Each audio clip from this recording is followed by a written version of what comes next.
Hello everyone, welcome to another episode of TYM Time. It's now September. Malapit na mag-Christmas. Yun ang naisip natin agad mag-September na or bare months na. No? So, Christmas of course, it's a season to remember Jesus Christ, but also it's a season filled with Thanksgiving. So, another thank you meeting for us, our inspirational podcast where we are inspired to be more thankful. So, I'm one of their hosts once again, Minister Jervin, at ang aking mga co-host na very thankful din, si Ru at si Doc Isa. Hello everyone! Hello! Hello, yes. So, puro thankful or Thanksgiving yung intro ko kasi yun ang ating topic for today. Ang title natin, Be Thankful for what you have done in the past. Rejoice, give glory. So again, be thankful for what you have done in the past. Rejoice, give glory. So simulan na agad natin ang ating thankful or thank you meeting with question for all.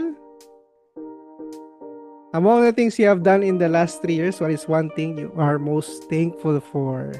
Among the things you have done in the last 3 years, what is the one thing you're most thankful for? Medyo mahirap kasi most thankful for daw eh.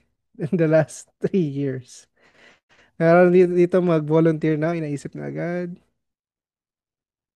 Crew or doc. Ang hirap naman, pang ano, pang strong memory. Oo nga eh, kasi medyo mahirap mamili eh, mahirap mamili. 3 years ago, 2025 minus 3, 2022. Ayan. Ikaw, Ru, meron na? Um, I think madami. Um, Madami for me, like going to our spiritual mountain since 2022. So parang 3 times na akong nakapunta since that time. So very thankful to have that reset spiritual, and also very thankful then generally for myself, like things that I yung term na making yourself, I think I'm grateful most especially for me, for my life, and um the things that um nakalimutan yung sasabihin ko. Nakakatawa to. Um uh Grateful for my sablay. Ayun, sige. Yun pala kasi 3 years. So medyo sakto. Medyo sakto siya. 3 years for my sablay to graduate and to study again. Ayun, one thing I'm grateful for, yun, two things pala, is yun, going to the spiritual mountain that we have in the past 3 years and also graduating. Ayan.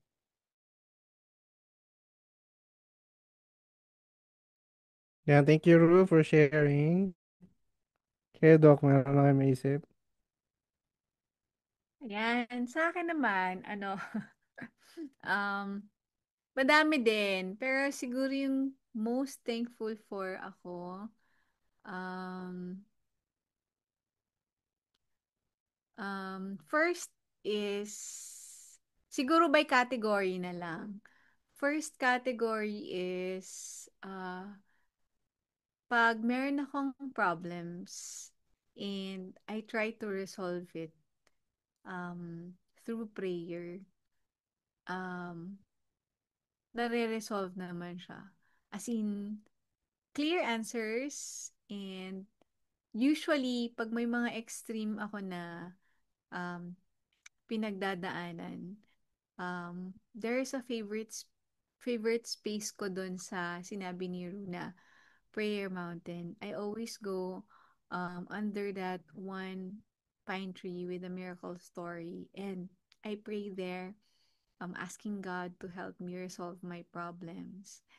And uh, actually, yung time nga na yun, 2020, parang since 2022 pumupunta ako doon. Ever since nag-open up yung Philippines na after pandemic, yun, napunta ako doon many times.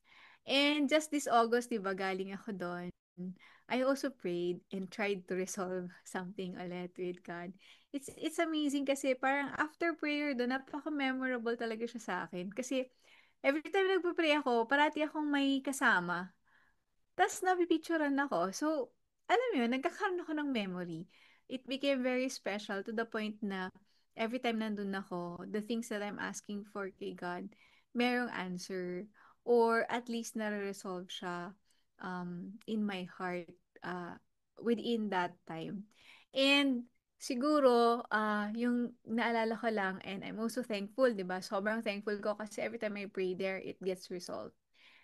And just this August, ang pinag-pray ko naman is, God, next time, gusto ko namang bumawi. Next time na pupunta ulit ako sa tree na to, I pray na good news naman yung bibigay ko sa inyo. Hindi yung asking to resolve something.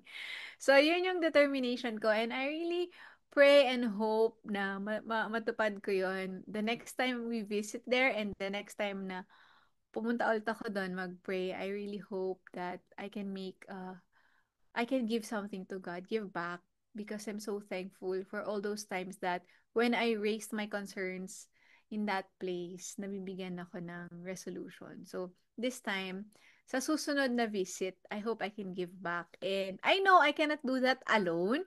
So, I hope that we will be able to work together um, to give something to God na happy naman. Yun for me. Aside from resolving things, of course, yung mga ano din, mga physical things, there are a lot of things that I've received, a lot of blessings.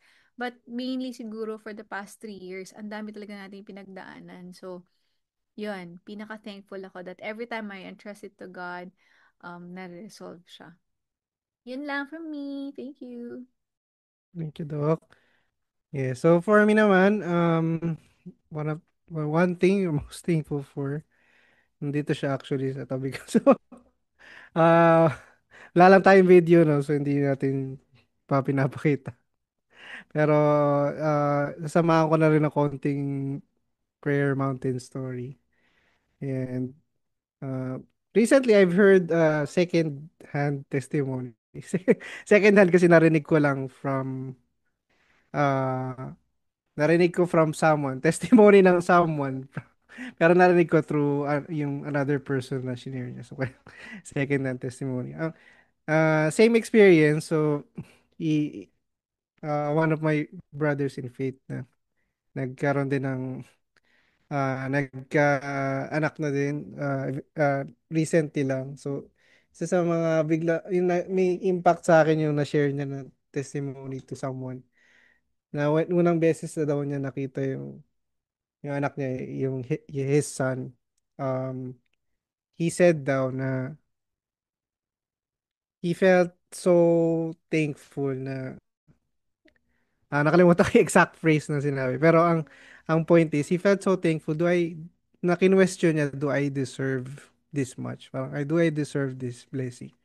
Parang I think we've had a lot of uh, things like that happen to us. Now, we feel so thankful. Like, do I really deserve this? And na look back, I reflected. Upon hearing that, I was able to reflect also.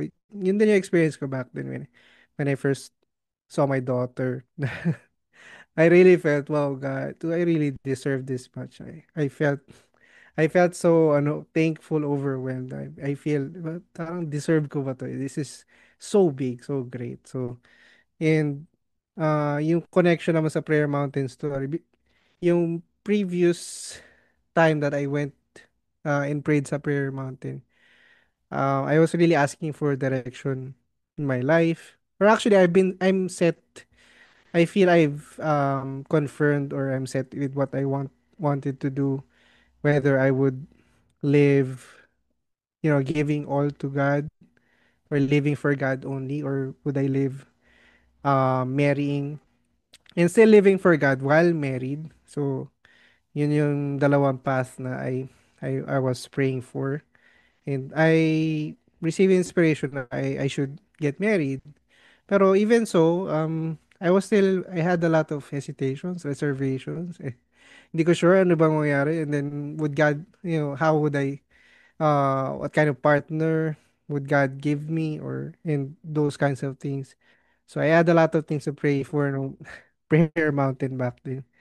And ang nasabi ko lang lastly is that if God, you would give me somebody, um, yung whoever you would give me as according to your will, and we have our family, kung magkaroon na kami ng family, I would definitely go back here and pray a prayer of thanksgiving. Yun yung isa sa mga promises. And fulfill ko yan last year lang yung prayer na yun. So, yun, very thankful for that. Yan sa mga aking Thanksgiving story. So, I'm sure TY mates, meron din kayong mga such stories, Thanksgiving stories. Don't hesitate to share with us. And yun, di ba, yung sinabi ko kanina na second hand na testimony, di ba? Um, Nakakahawa yung grace. Even kahit second hand lang nga yun actually. Second hand. So medyo nakakahawa yung grace. Parang sipon lang yun, eh. May sipon siya ngayon, eh. So, nakakahawa yung grace na ganun. So, I hope na you can share through another person. Kahit hindi naman sa amin. Even though, of course, you can share sa email na and contact number later. Pero yan, let's spread that Thanksgiving to one another. Alright, so next natin, let's read yung scriptures. Thank you for sharing again sa ating question for all. Scriptures natin, Psalms 103 verse 2. Praise the Lord, my soul, and forget not all his benefits. 1 Thessalonians 5:18. Give thanks in all circumstances, for this is God's will for you in Christ Jesus. Last is Philippians 4 verse 4. Rejoice in the Lord always. I will say it again, rejoice. Amen. So first principle, I will ask Ru to read, and diretso muna sa takeaway mo. Number one, there is the right time for everything.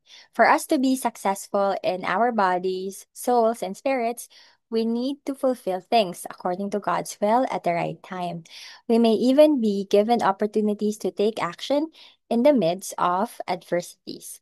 So when God gives us something, we need to plan it with Him. Take action wisely, even through struggling. Give glory, thanksgiving, and love to the Trinity while using it and manage it perfectly. Amen. So it's verse or this statement really speaks to me that we have to take action in the midst of adversity, hindi after ng adversity, but during that time. Kaya yung adversity can also be turned into an opportunity depending on your thinking, depending on how you take action at that time. uh I think we can also apply this in all different aspects of our lives, like sa mga trading, right? Yung mga pag bumababa na yung mga prices ng stocks, that can be a time that you can use it to invest more and then wait for the market to balance, and then you will gain. But also in our life, pag you're going through adversity, of course you want to sometimes you want to be sad, you want to wallow in your own feelings. But it says here, again and again, that it can be a time that you can give glory to God, you can give more thanksgiving. And it's also a sign of maturity, right? Na instead of being selfish, na thinking, I'm struggling. But actually, if when you think about it, everyone is struggling. Like if it rains, for example lang, and it's flooded and your house is flooded, it's not just you, it's everyone who has to go through this suffering together. So instead of being selfish, for example, sa'yo na lang yung, um, ano yun? What's that? You call yung binibigay na supply? Ayuda. Ayuda. Instead of that, it can be something that you share with people even more. And within that thinking, you struggle together and you gain together, and that gives glory to God because we live in a we live in a world na whatever we do is affected by other people, and other people affect us also. So it's good to really give good energy to other people no matter what you are struggling with. So not to lash out, ganyan, but to give even more goodness to people when they need it. Ayon, for me. Yeah, thank you for sharing that principle at yung takeaway.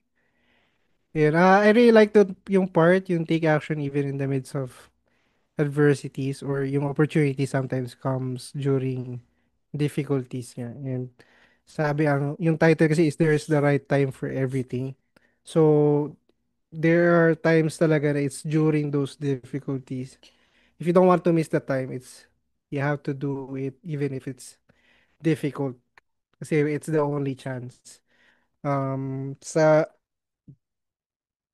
experience ko, recent experience I had, um, there was a time that my in-laws, particularly yung mother-in-law ko, they had to live with us for a certain period of time due to a lot of mga personal family situations. So, yeah, anyway, it took about 1 or 2 months na nandito sila sa bahay and they had to live with us. It was quite a struggle. Really. Hindi ko kaya describe yun. But I felt like it was the most difficult time in my 10 years span. Parang ganun yung difficulty. And um but because of that, yung opportunity na yun, I was able to have the time opportunity to take care of my mother-in-law or my in-laws during that brief moment or brief time. And then this year lang, just a few months ago, na yeah, my mother-in-law already passed away. So doon ko lang na-realize actually na that was the only time, that was the only right time I could actually serve her well, or be given that opportunity to serve her. So if I miss that time, if I yun yung sabi ni Runo, wallowed or na-depress na lang ako, or nainis na lang ako sa situation, or or baka worse, nilayasan ko na lang sila, let's say ganun. So I would have missed that time. I would have been regretting a lot, no. So yun, may mga ganong klase ng opportunities that comes in difficulty. So yun yung aking share with that principle. Kaya Doc. Yeah. Akala ko, Jervs, nahirapan ka kasi may something kayo. Pero I knew she was sick, diba? So, you had to take care. Good job po sa pag-alaga. It's really hard, especially when you are so busy, tapos walang helper. You have to do a lot of things. So, um, I really believe God will repay you kasi 'di ba one of God's commands even in the Old Testament is to honor our father and mother. So it's not only our own parents but our in-laws din. Sobrang hirap. I can relate. um but sobrang hirap din nung walang helper, 'di ba? And you have to take care of a baby and also your mother-in-law. Okay, for me naman, siguro yung mas nag-struck din sa akin dito sa principle na to is that there's a right time for everything. So even in the Bible, 'di ba, it says there's a time to mourn, a time to be joyful. There are different times and um ako kasi when I was younger, siguro sa culture natin, yung name-mention na kapag we believe in God, everything will be smooth or magiging okay lahat. So, yon siguro na engrave sa mind ko yon. So, when I was younger in faith, pag nakakaranas ako ng difficulty, um, hindi naman sa kino-question ko si God, pero napapa-wonder ako why it's happening, even when we have faith. But then we realize that through the lessons, we realize that uh, life is like really a roller coaster. Sometimes you're really happy, sometimes may moments ka na down, ganyan.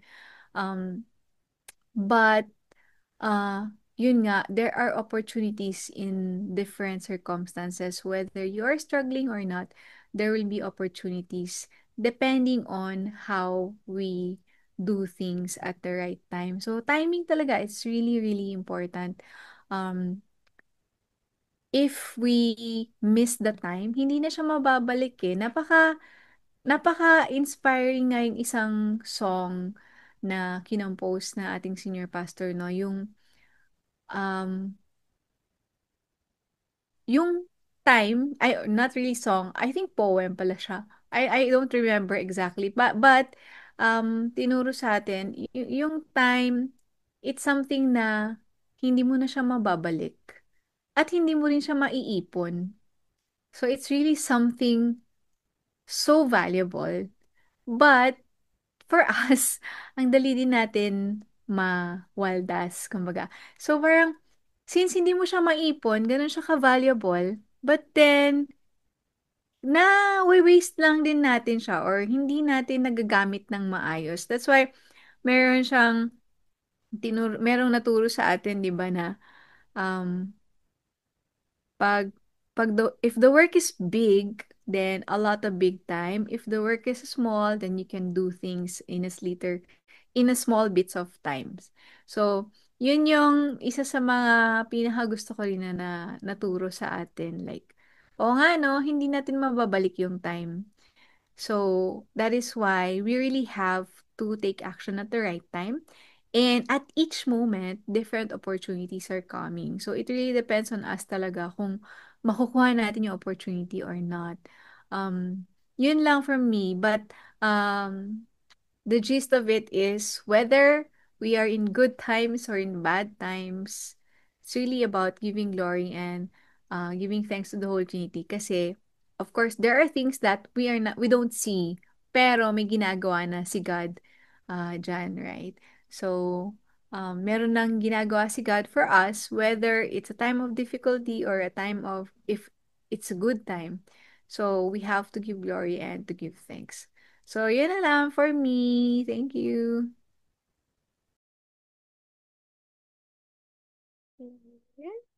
Thank you, Doc. Yes, so, naalala ko rin yung song na yun. One of the lessons that we share, usually when we share yung Bible lessons natin, nasa pinaka unahan or sometimes your first lesson pa nga actually. We teach right away about time or how to be successful using time.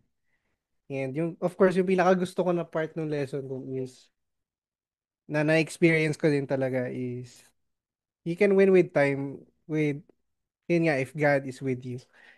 Isa sa mga blessings si God is that He leads you so that you don't miss the time.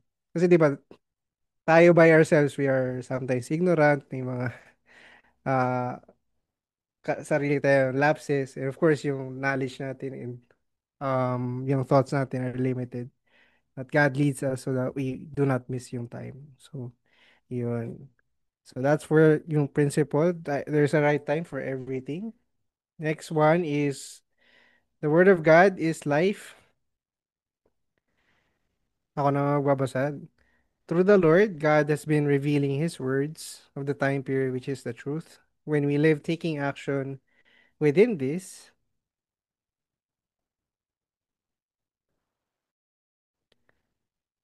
we can remain in the domain of life. Otherwise, we can end up being swayed by all kinds of temptations, then lose our lives. Those who believed and followed Jesus did not follow the people under the law who had a formalistic and dead faith. Therefore, they were able to protect their lives and live. And the Word of God is life. And each time, God gives the Word daw for that time. So if you take action according to those words, you go to life. So for me, pinaka takeaway ko for this one, yung line na those who believe and follow Jesus did not follow the people under the law who had a formalistic and dead faith. So, recently, isa sa mga parang naging contemplation ko in regards to Jesus, especially yung mga kumbaga, yung mga rebuke ni Jesus, especially sa Matthew, regarding sa mga Pharisees or yung mga religious leaders at that time. Parang sobrang sama talaga nila. Pagka binasa, pagka binasa mo yung pagka binasa mo yung rebuke ni Jesus sa mga Pharisees, parang sobrang sama nila. You whitewashed tombs, you brood of vipers, you are so you're hypocrites, di ba? Woe to you. Yeah, it feels so harsh kasi of course we didn't live we weren't there. So it's hard to actually understand fully. Pero for me sa mga contemplation ko I realized why Jesus actually said that is because the religious leaders they were the ones who studied the Bible, no? And they were the ones who were supposed to first and foremost, sila yung dapat talaga mag-receive kay Jesus. Kasi they should have been the ones to know na siya yung Messiah, siya yung pinadala ni God. And then, if they're the ones who believed in God. Sila talaga yung parang believer ni God. So, parang napaka-hypocrite na God is doing something through Jesus. Yet you say you believe in God, pero you don't follow Jesus who is God is working through. Yun yung hypocrisy that yung pinaka core na I felt na what Jesus was speaking about. That you believe in God yet you don't want to live with God. If you want to live with God, then you should believe me. Yun yung he was saying to them. So, kaya naging dead, kaya he called them dead because they weren't following according to what their faith should lead them to. Di ba? Their faith should have led them to Jesus, but they instead went opposite. No? Hindi lang actually in that they did not believe in Jesus, but they even went as far as opposing and persecuting Jesus. Di ba? So, ayun. So, realization for that sa personal life ko naman, um, I hope to always receive yung will or yung word ni God that what God wants for me at this time. And yun, kung ano man yung mga something that is hindering me from becoming full or perfect. Kasi for the religious leaders, they had that yun, they had that very flow, no? Though they studied the Bible, they understood yung Bible at that time at their level. Pero because they couldn't get past that one thing. Yung one thing na Jesus was a person. Yun talaga that's the one thing they really for me as I try to read the Bible. Yun talaga yung na for me na glaring for me. They couldn't get past that na Jesus was a person or Jesus was a human being in the flesh. So they couldn't believe him because of that, even though they saw a lot of signs and all that, and even though all the signs point towards him and all that. So ayun, so yun, always searching my heart to see if may mga ganong flaw or traits that makes me far from the Lord. Yun yung takeaway ko for this principle. Sige, si Ru muna. All right. So the word of God is life. So I remember here, yun, that we always hear that listening to God's word is important, listening to the Bible is important, and to sermons is important. And it's important to not be swayed by temptations because once you live your life, diba? And you have to make a decision, naalala mo yung the things that are pertinent to that decision making, that you have learned, hopefully in church, that is correct, that is the true interpretation from God and inspired by the Holy Spirit. And because otherwise it will be a formalistic and dead kind of faith, and you will not be able to protect your lives and live. So I remember here kasi I'm rereading na yung story ni Pharaoh and Moses, right? So very famous na Moses went to Pharaoh and told him na we're gonna leave. And Pharaoh was not letting them leave, and then Moses was saying there will be all kinds of plagues that will happen if you don't listen to me. But then, Pharaoh, kahit na ilang beses na araw-araw nag-iiba yung plague na nandun, hindi siya nakikinig, no? Hindi ko alam kung bakit. Ilang beses ko lang nababasa, hindi ko maintindihan bakit hindi siya naniniwala kay Moses. Sinabi na, tapos nangyari, tapos naging blood na yung uh, ilog ng Nilo. I'm reading kasi in Filipino. And then, may mga like all kinds of pests and rats and locust, mga iba-iba. Tapos hindi pa rin siya naniniwala. Nakita na nga niya, di ba? Kung ako yon si Pharaoh, sasama na lang ako kay Moses. Parang ayaw ko na din sa Egypt. Pero hindi siya naniniwala. So I hope that we don't have to go that far. We don't have to be in that like drastic kind of um na nangyayari na gano'n. Even nga sabi ni Minister Jervin kanina, sinasabihan sila harap-harapan ni Jesus, mga hipokrito, bakit kayo ganyan? Para kayong mga kabaong, malinis na kabaong, di ba? Sabi niya. But inside, you're like rotting inside. He's saying that. But hopefully, we don't have, you just listen to God the first time. The first time that he speaks, you listen and you obey. So you don't have to be hit that hard, right? You don't have to be judged super harshly. So I hope everyone listening to this and you're struggling, just hold on to the words that you are listening, and listen even more and take our Bible lessons that we're marketing every single podcast. I hope you can really find the answers that's pertinent to the things you are going through. Ayan for me. Yeah, thank you. Yun ang nagiging, ano na ba, usual part of our episodes, yung mga, kung nasaan na yung Bible reading ni Ru. Nasa Genesis na siya ngayon. No? So, yun, di ba? Nakaikot na siya, di ba? Nasa Genesis na uli siya. So, so mga TY mates, yung Bible reading nyo rin, ano natin, iusad din natin. Ayan. So, pero thank you for sharing. Paki Kayo, next Doc, read sa... lang. Oo. Sige, Doc, ano, kayo naman sa principal. Ayan, sa akin naman siguro, um, i-share ko na lang yung other things that we might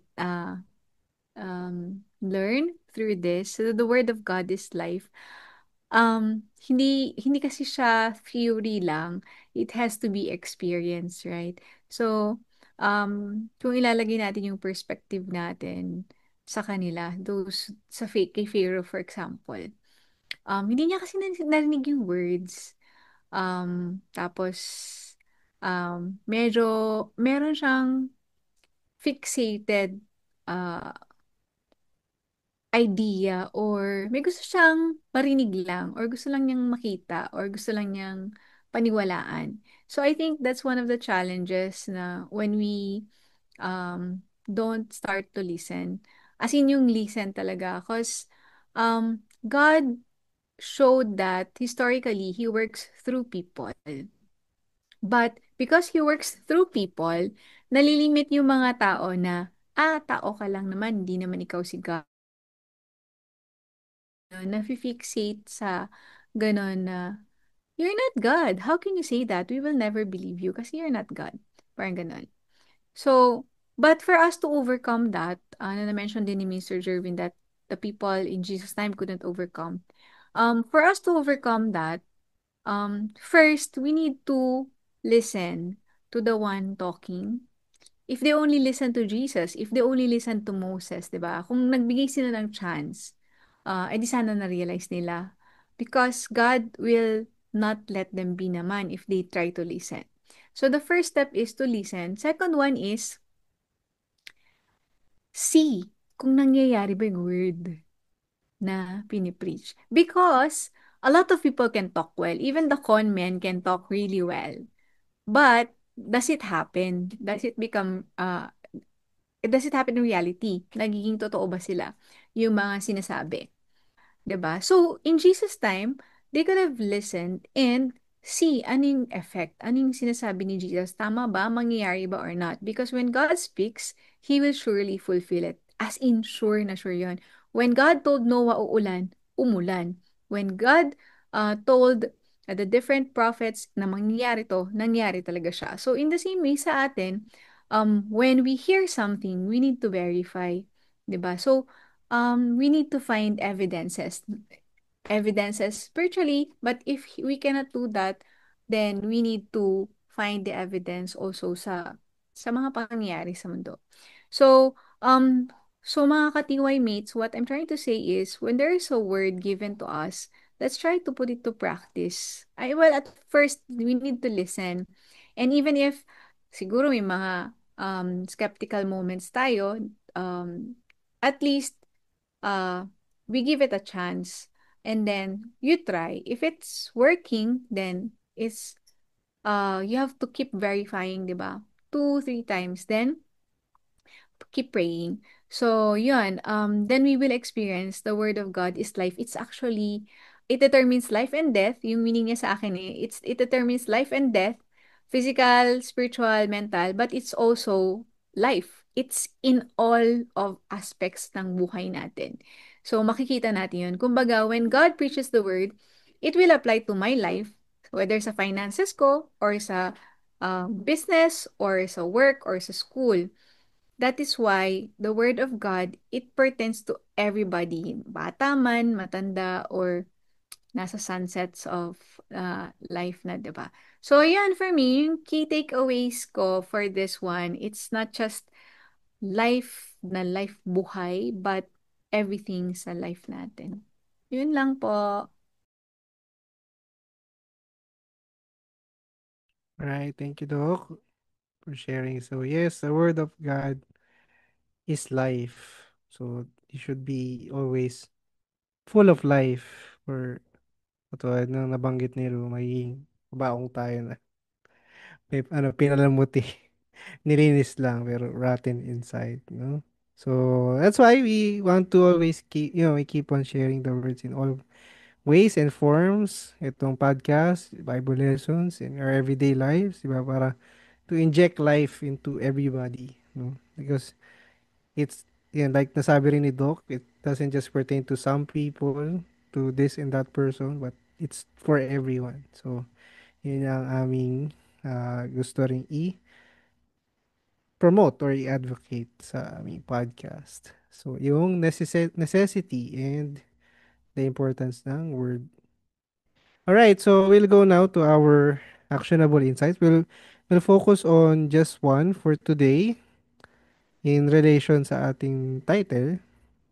So we'll focus on this one. It's value what you have done and gained. Value what you have done and gained. So we need to open our eyes to the things we have done with God, helping us, and the things we have gained through it. As we realize more, it is about valuing those things and being thankful to God, rejoicing and giving glory to Him. How much we value them is reflected by how much we take action to the utmost.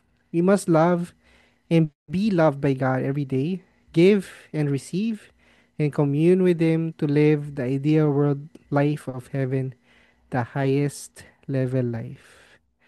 Amen. So for me, I really like nag-stand out talaga agad sa akin yung how much we value them is reflected by how much we take action to the utmost. Um, when we try to think about like receiving blessings or things to be thankful for in our lives, in reality, we think na we're gonna be more thankful for things na we did not spend any effort on.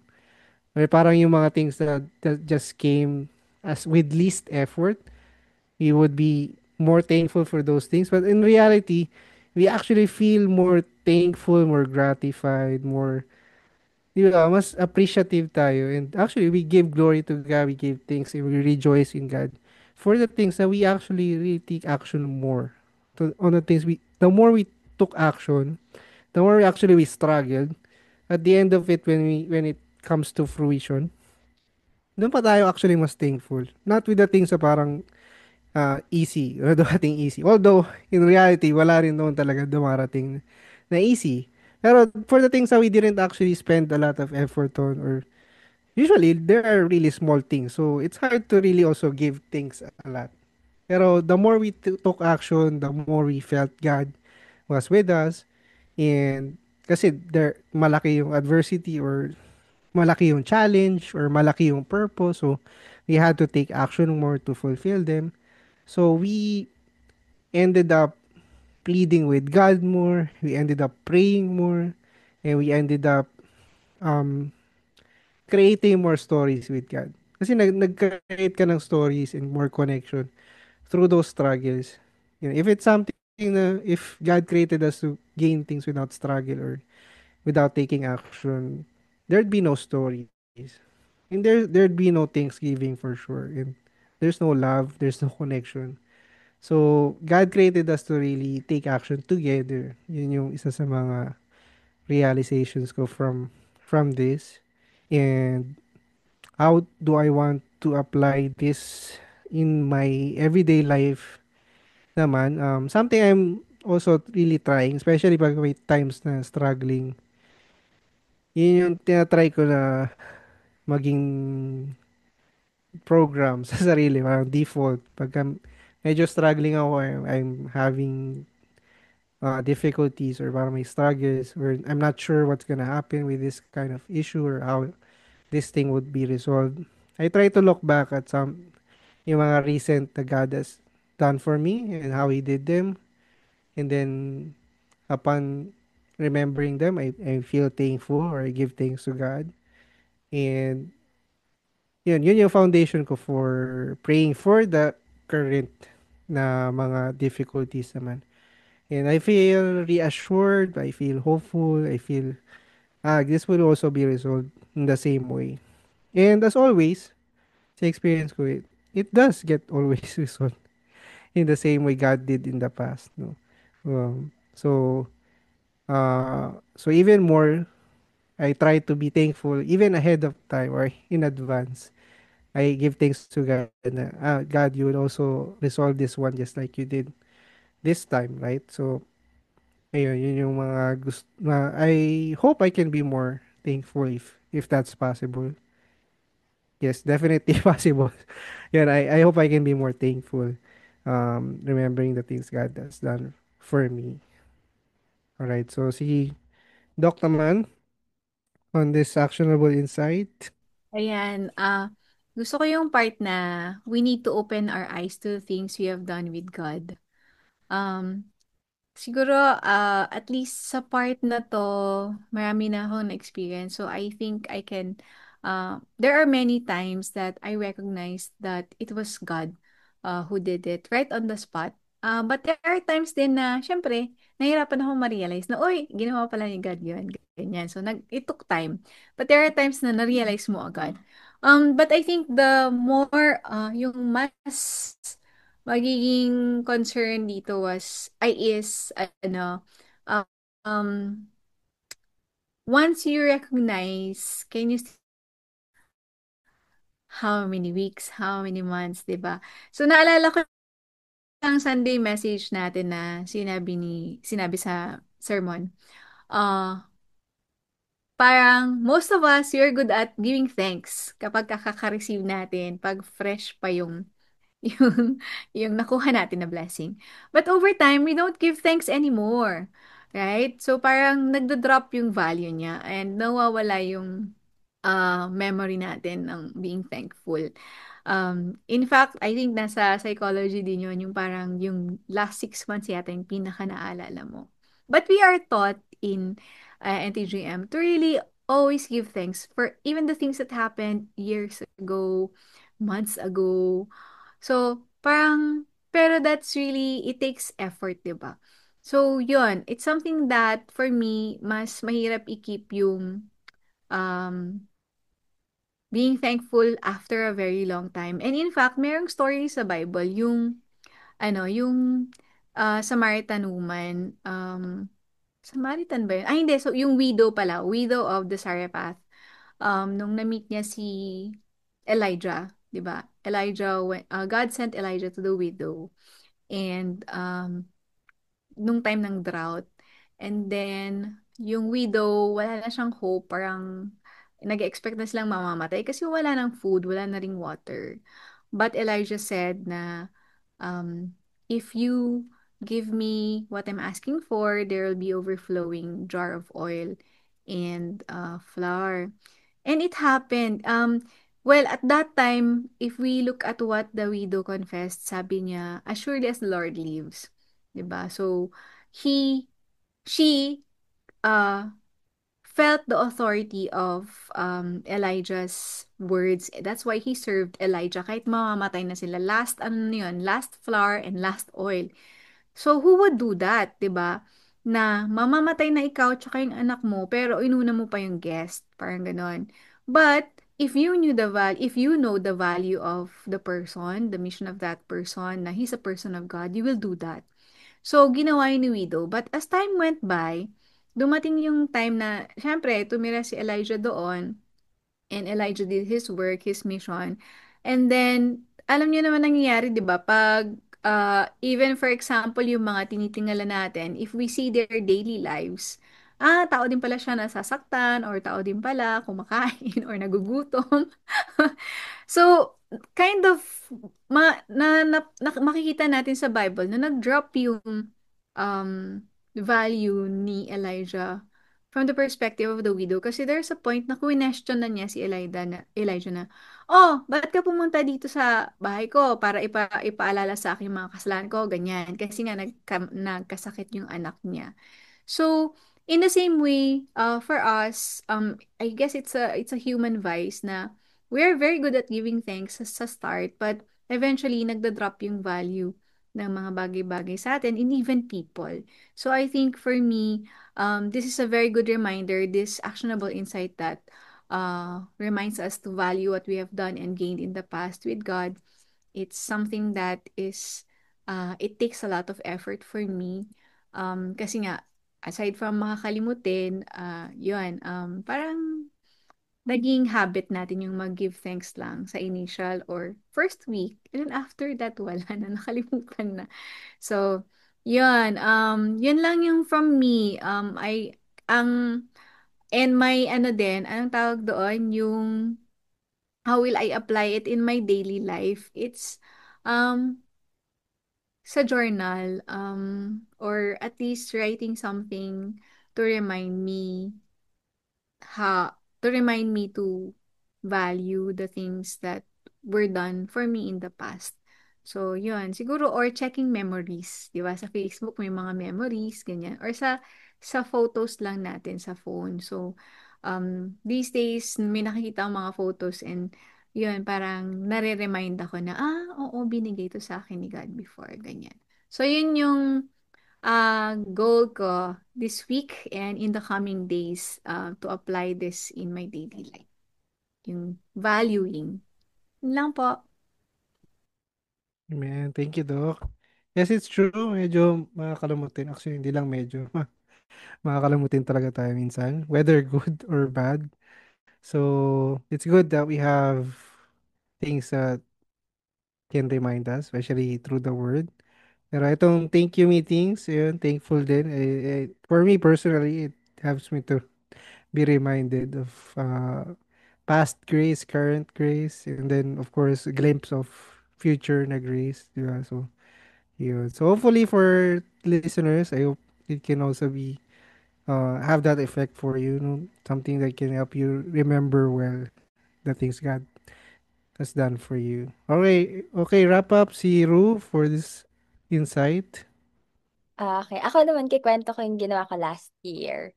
So, I wrote, I'm not sure if na-mention ko na dito, 3 things that I'm thankful for since starting September last year. Tapos dapat hanggang December. Kaya lang, we had a trip. So, hindi siya natapos, mga 2 months.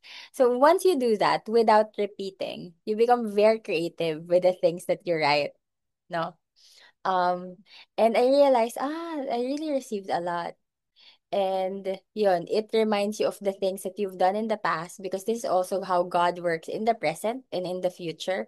And not just for you, but also for other people, right? When you share, God helped me in this way. Ganun pala, nare-receive yung prayer. Ganito pala sinasagot yung mga pinagpe-pray mo, or even just what you're thinking of, especially if it's consistent, that you're praying for it for 7 days, 21 days, 100 days, even, right? Even 1,000 days. I realize how much I have received, and also how much God has helped me. And yeah, maybe this is also my reminder to myself to start it again, because it's very eye-opening. Like, I'm thankful not just for my life, I'm thankful also for my family, my co-workers, my workmate, and everyone, because all of these people has helped me in some way, right? So it's really such a good kind of headspace, that being grateful, being thankful for small things, for big things, and the things that you couldn't even imagine. Yeah, I am grateful for this. When you think about it, I'm grateful for having good internet, because now we have all the knowledge that you can imagine, right? And then people are just consuming mga things daw na create in the past 24 hours. But you can actually have knowledge that's been there for like 1,000 years, 4,000 years, like all kinds of knowledge is at your fingertips right now. So it's really very joyful also to list down the things that you are grateful for. So I encourage everyone listening to this, you can write it down in your phone or in your notebook if you want. And it really is such a good feeling to end the year, to wrap up the year, and to begin the year also with that thankful mindset. Amen. So, three things, ano to, end of the year lang or everyday ba to? Per month, hanggang September hanggang Per December, months. parang ganon. Yun nga, sabi ko nga, thankful months tong, ano, yung mga per months eh. Yeah, so ayan, mga thankful tips, no, to be Thankful thankful. ba dahil sa 13th? Sama Ayun, na din tama. yun, sama Tama na ka din yun. dyan. Yes, kasama rin yun, kasama rin. So, yan, mga thankful tips. Ako meron, ang thankful tip ko naman, when praying, when I want to be, syempre, you always start with Thanksgiving to avoid repeating. Kasi syempre, there are lots of things to be thankful for, and mahirap din naman po ulit-ulit. So, I try to think of, yun, para yung question kanina, what I'm most thankful for this week, or this day, and then I start from there. Doon ako nagba-branch out. So I parang nagko-focus ako which one first, yung parang pinaka ano, and then I try to branch out din. Ayan, so lahat tayo may mga kanya-kanya din ways and techniques to be thankful. So yeah, you can share yours as well kung meron kayo. Kayo, Doc, meron kayo thankful tip? Thankful tip? Oh, Um, tips to be thankful. siguro ano, ah, tama ka dun. Iba-iba yung ano natin, iba-iba yung style natin. Pero siguro i-share ko yung about yung ginagawa ng husband ko na kilala nyo naman. He's Mm. always thankful. Um, siguro kasi nagdaan siya sa sobrang hirap. So, yun yung pinaka na-amaze ako na sobra siyang thankful everyday.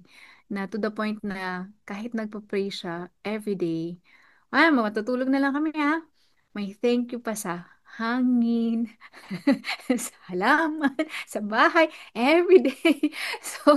So, alam yon, always thankful. Siguro siya yung yung nagpa-realize, ginamit ni God na ma-realize ko na makakalimutin ako mag-thank you. I mean, nakakalimutan ko na yung mga previous blessings sa akin. Kasi siya, even the things that he received and he realized years ago nung bata pa siya, nag-connect yung dots sa time ngayon, na pagse-thank you niya kapag nag-uusap lang kami or pag alam mo yun, nagpo-pray siya. So, sabi ko, ha, ang galing naman. He's thankful for even those things. So, I think when we go through difficulties, we become more thankful.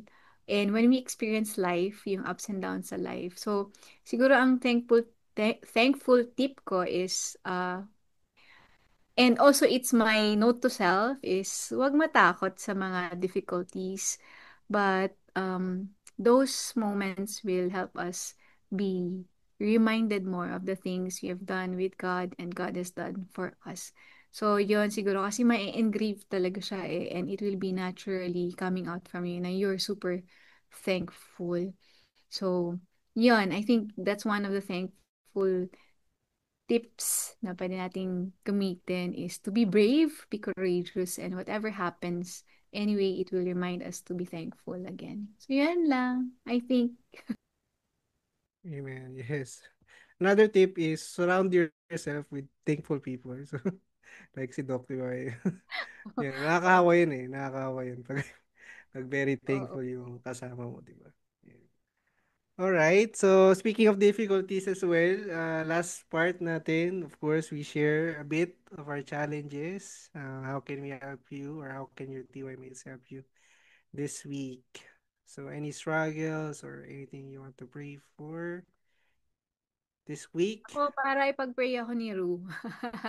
Sa akin naman, yung I'm really trying to look for a doctor for my feet kasi magpapa-opera na ako.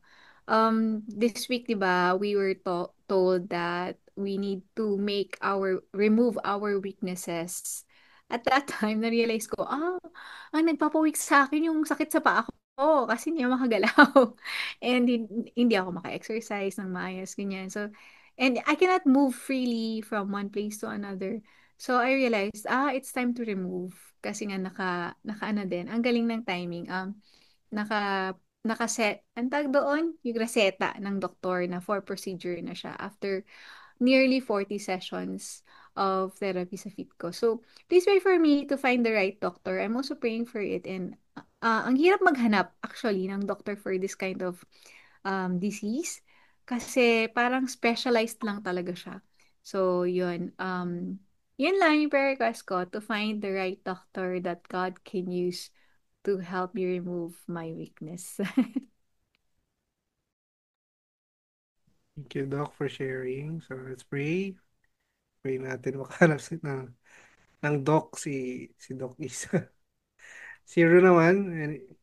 Any prayer requests?